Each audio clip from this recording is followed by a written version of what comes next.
What's going on, guys, and welcome back to another video. So something is finally about to happen. I want to explain what's going on because this is something that I have talked about probably for the past 3 to 4 months. I've gave warnings on this and now it's starting to happen, mainly because we're getting into some warmer months.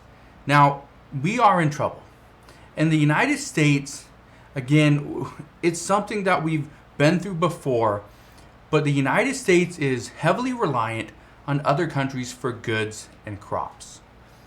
But now that we are looking within, now we're realizing that we do not have the infrastructure, we do not have the resources necessary to move away from other countries.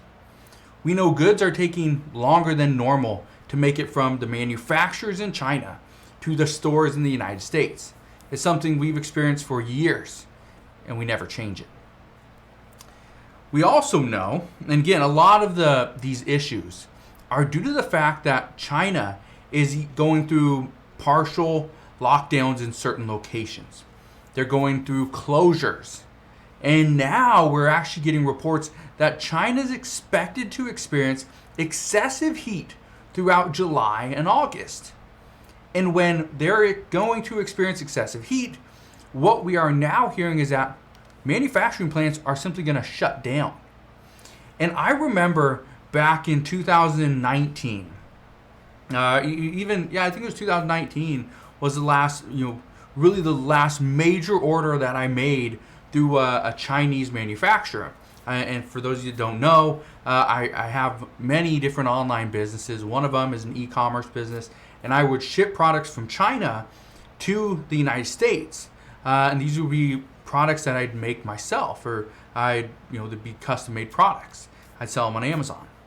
Well, what I know back then was when China, and this was in Xinjiang, or I don't even remember the name exactly, but when it was too hot for about 2 days, the manufacturing plant shut down. Completely shut down. And that was hot for 2 days. Now we're seeing that it could potentially be hot for a month and a half in China. If that's the case, we're going to see massive delays. But that's not it. And that's not where all the trouble's coming from. Yes, that's going to hurt. That's going to hurt many businesses. That's just one issue.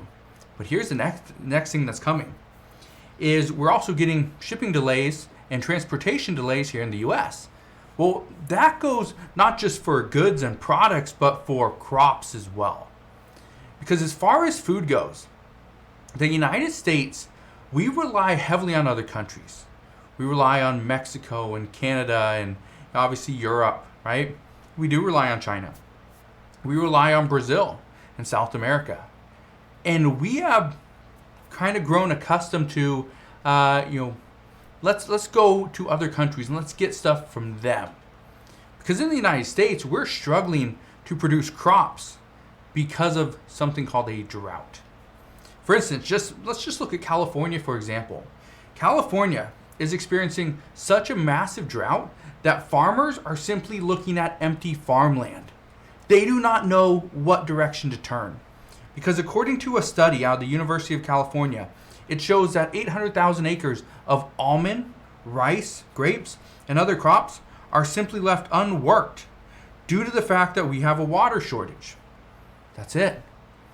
Now, one of the biggest issues that farmers are having right now, you're probably thinking, well, okay, they have a water shortage, no big deal. It's a huge deal. It's a major deal. And let me just float this by you for a second. Some crops such as cucumber, lettuce, celery, carrots, even onions are some of the hardest crops to grow during times of high heat. Because when we see excessive heat, this causes more bugs. More bugs try to burrow into the ground, try to find any water source that they can, right, to stay alive, so that they don't pretty much boil from the inside. Now, some of these crops require so much additional watering. This puts the farmer pretty much in a pickle. No pun intended. But it puts them into this jam simply because now they have to decide, okay, I normally grow cucumbers and lettuce and I guess pickles are cucumbers, celery and carrots and onions, right? I normally grow these 5 things. The problem is I have a limited amount of water now, so I have to pick, instead of these 5, I have to either pick 2 and continue with my full crop, or take all 5 and limit the amount that I actually plant and grow. Okay, so this is the issue. Farmers are now getting rid of the harder to grow crops, because guess what? They're harder to grow. And they don't want to have to worry about increased water, more fertilizer, right? They don't want to do the additional work because maybe there's a worker shortage. They have issues with, getting the parts for their tractors and their manufacturer, their farming equipment, right? That's a major deal.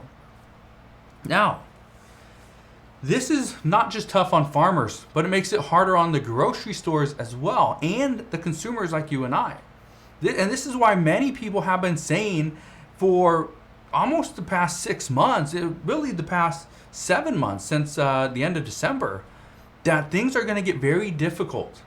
And we need to make sure that we are stocked up on things like fruits and vegetables, even meat.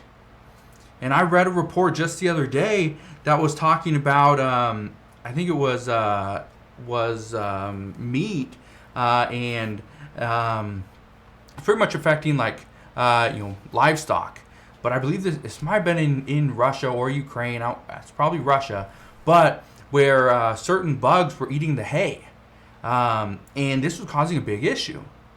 Yeah, it is causing an issue. This excessive heat, because what happens with bugs is they try to burrow in, find shade, try to find a cool place, right? And so if they are destroying the hay, the alfalfa, right, grain, and this is what we use to feed our livestock. Well, how are we going to eat livestock if, we can't now because the livestock is dying or becoming somewhat infected, right? Big issue.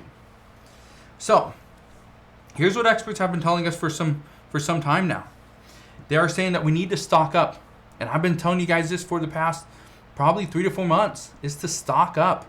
And I'm going to link to a video that one of my friends did over at Riverside Homestead Life, where he talks about the 5 critical tips to ensuring that you have enough water, what to do, the questions that you need to be asking yourself. So I'm going to link to that down in the description box below, so make sure you check that out. But that's just on water.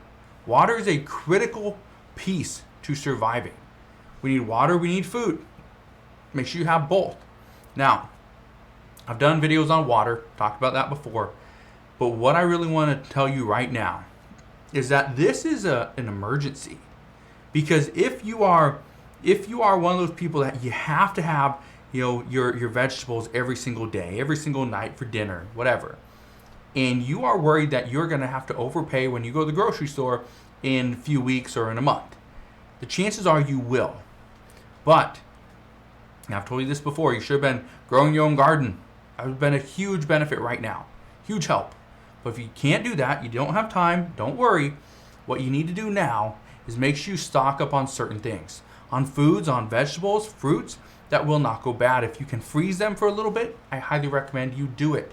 Yes, I believe freezing vegetables does reduce some of the nutrients that you get from it, but a reduction in nutrients is better than no nutrients at all, right? If you guys have any questions, please ask your questions down in the comment section below, but also do me a favor. If you have some great insights that you highly recommend, maybe it's a certain vegetable that you buy and freeze and it's good for the next 6 months, let us know. Again, I'm no expert in a lot of this stuff, okay? I'm just here to report the facts, what's going on and what we're seeing across the United States. So if you have any insights, please share your insights down in the comment section below. As always, thank you guys for watching. Have a wonderful rest of your day. Consider subscribing, and I'll see you guys on the next one.